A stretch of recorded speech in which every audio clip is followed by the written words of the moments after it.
Assalamualaikum warahmatullahi wabarakatuh. Di sini kami kelompok 2 akan menjelaskan tentang Computer Fraud Control and Accounting Information System. Berikut adalah anggotanya.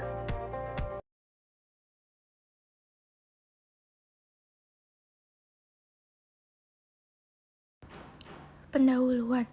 Penipuan atau fraud adalah beberapa dan semua sarana yang digunakan seseorang untuk memperoleh keuntungan yang tidak adil dari orang lain. Suatu tindakan dikatakan curang jika ada yang pertama, pernyataan representasi atau pengungkapan yang salah. Kedua, fakta material, yaitu sesuatu yang menstimulasi seseorang untuk bertindak. Ketiga, berniat untuk menipu.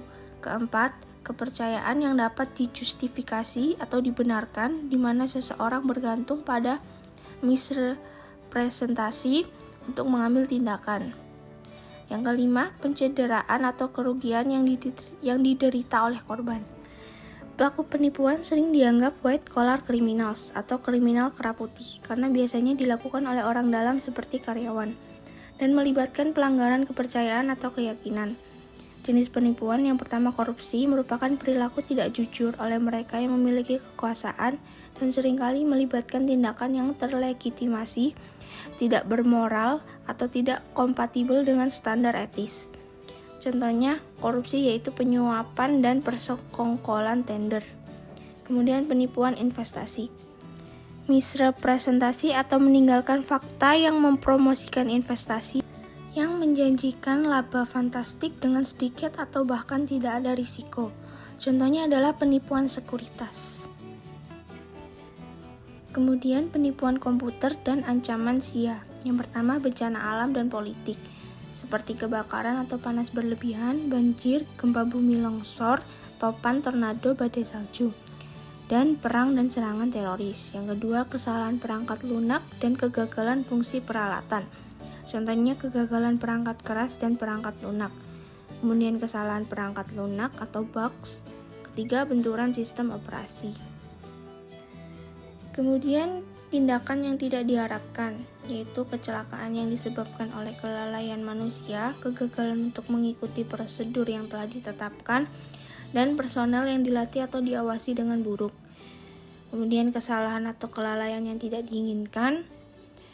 Lalu kehilangan, kesalahan, kerusakan, atau salah menempatkan data.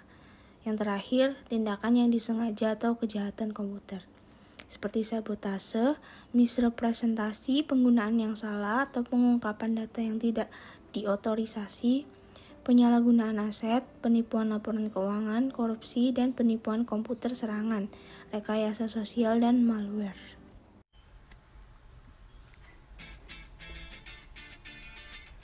Sekarang kita akan membahas fraud triangle dan bentuk-bentuk fraud terhadap komputer.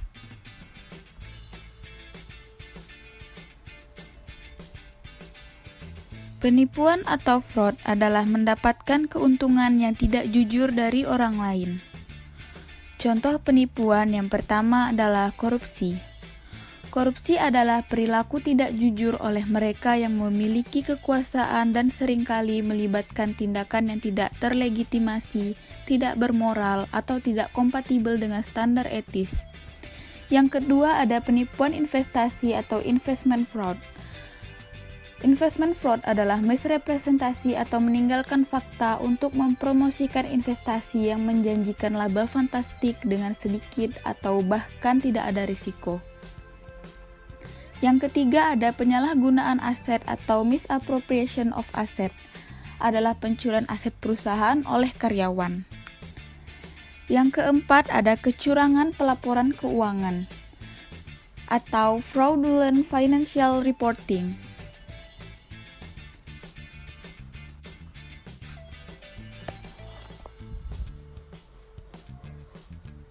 Statement on Auditing Standard Number 99 Consideration of Fraud in a Financial Statement Audit mensyaratkan auditor untuk yang pertama, memahami penipuan. Oleh karena auditor tidak dapat secara efektif mengaudit sesuatu yang tidak mereka pahami, mereka harus memahami bagaimana serta mengapa itu dilakukan. Yang kedua, mendiskusikan risiko salah saji kecurangan yang material. Saat merencanakan audit, anggota tim mendiskusikan bagaimana dan di mana laporan keuangan rentan terhadap penipuan. Yang ketiga, mengidentifikasi, menilai, dan merespon risiko. Bukti yang digunakan untuk mengidentifikasi, menilai, dan merespon risiko penipuan dengan memvariasikan sifat, waktu, dan luas prosedur audit dan dengan cara mengevaluasi secara berhati-hati terhadap risiko manajemen yang mengesampingkan pengendalian internal. Yang keempat, mengevaluasi hasil pengujian audit mereka. Auditor harus mengevaluasi apakah salah saji yang diidentifikasi mengindikasikan keberadaan penipuan dan menentukan dampaknya pada laporan keuangan dan audit. Yang kelima, mendokumentasikan dan mengomunikasikan temuan. Auditor harus mendokumentasikan dan mengomunikasikan temuan mereka ke manajemen dan komite audit. Yang keenam, menggabungkan fokus teknologi. SAS Number 99 mengakui dampak teknologi memiliki resiko penipuan dan memberikan komentar dan contoh untuk mengakui dampak ini. Nomor 7. Memperoleh informasi. Tim audit mengumpulkan bukti dengan mencari faktor resiko penipuan, menguji catatan perusahaan, dan menanyakan manajemen, komite audit dari dewan direksi, dan lainnya apakah mereka mengetahui penipuan yang terjadi saat ini atau masa lalu. Dikarenakan banyak penipuan melibatkan pengakuan pendapatan, perhatian khusus dalam menguji akun pendapatan. Kemudian ada segitiga penipuan atau fraud triangle. Untuk sebagian besar pelaku penipuan, semua kebutuhan pelaku adalah kesempatan dan cara pandang kriminal yang memungkinkan mereka melakukan penipuan. Untuk sebagian besar pelaku penipuan, ada 3 kondisi ketika penipuan terjadi, yaitu tekanan, kesempatan, dan rasionalisasi.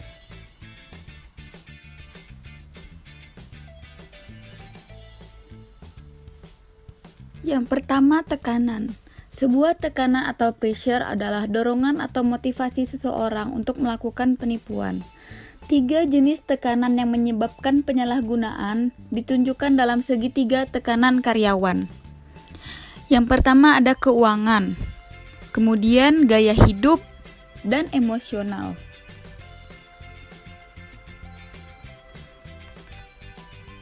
Yang kedua ada kesempatan. Seperti yang ditunjukkan dalam segitiga kesempatan, kesempatan atau opportunity adalah kondisi atau situasi termasuk kemampuan personal seseorang yang memungkinkan pelaku untuk melakukan 3 hal sebagai berikut, yaitu melakukan penipuan, menyembunyikan penipuan, dan mengubah penipuan. Atau mengonversikan pencurian atau misrepresentasi untuk keuntungan personal. Yang ketiga adalah rasionalisasi.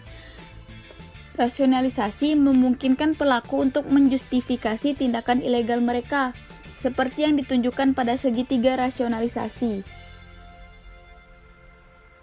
Bentuk justifikasi yang dapat diambil adalah saya hanya mengambil apa yang mereka utang padaku. Sikapnya aturan tidak berlaku untuk saya, atau kurangnya integritas personal. Mendapatkan apa yang saya inginkan lebih penting dibandingkan menjadi pribadi yang jujur.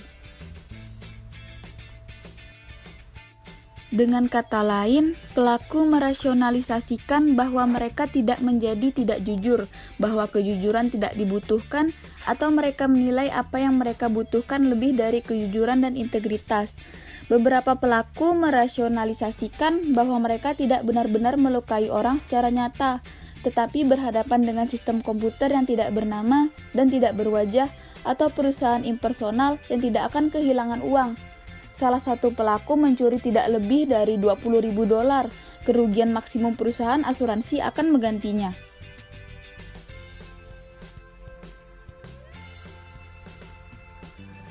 Kemudian ada penipuan komputer atau computer fraud. Adalah setiap penipuan yang mensyaratkan teknologi komputer untuk melakukan penipuan. Contohnya meliputi pencurian, penggunaan, akses, modifikasi, penyalinan, atau penghancuran yang tidak sah pada perangkat lunak, perangkat keras, atau data. Kemudian pencurian aset yang ditutupi dengan mengganti catatan komputer.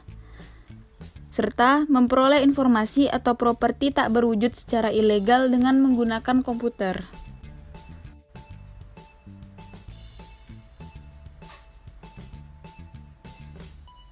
Penipuan komputer meningkat dengan cepat karena alasan berikut ini. Yang pertama, tidak semua orang sependapat dengan apa yang termasuk penipuan komputer. Yang kedua, banyak contoh penipuan komputer tidak terdeteksi. Yang ketiga, persentase penipuan yang tinggi tidak dilaporkan. Yang keempat, banyak jaringan yang tidak aman. Yang kelima, situs internet menawarkan instruksi langkah demi langkah pada bagaimana melakukan penipuan komputer dan penyalahgunaan. Yang keenam, penegak hukum tidak dapat menjaga pertumbuhan penipuan komputer. Yang ketujuh, menghitung kerugian sangat sulit.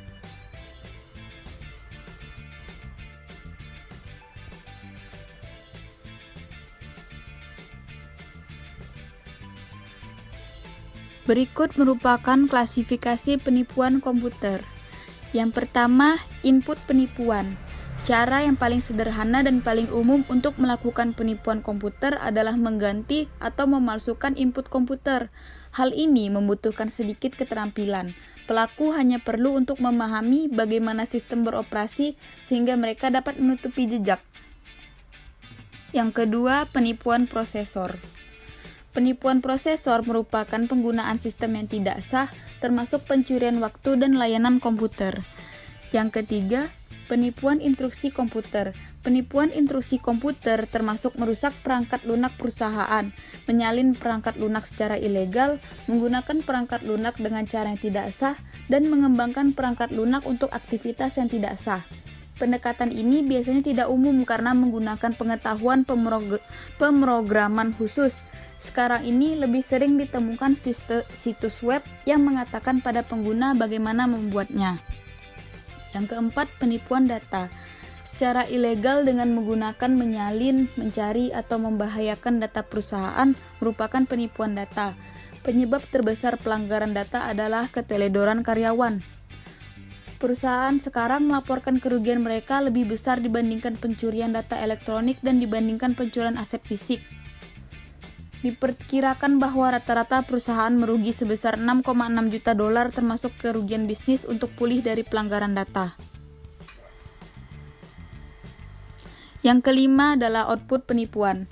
Kecuali diamankan secara benar, tampilan atau cetakan output dapat dicuri, disalin, atau disalahgunakan.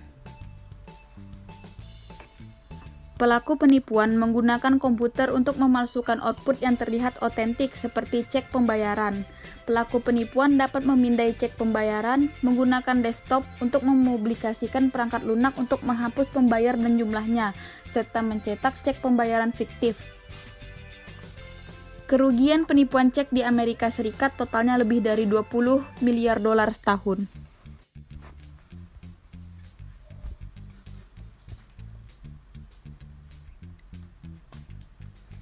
Kemudian cara mencegah dan mendeteksi penipuan dan penyalahgunaan. Untuk mencegah penipuan, organisasi harus membuat iklim yang membuat penipuan agar tidak terjadi, meningkatkan perbedaan dalam melakukannya, meningkatkan metode pendeteksian, dan mengurangi jumlah kerugian jika penipuan terjadi.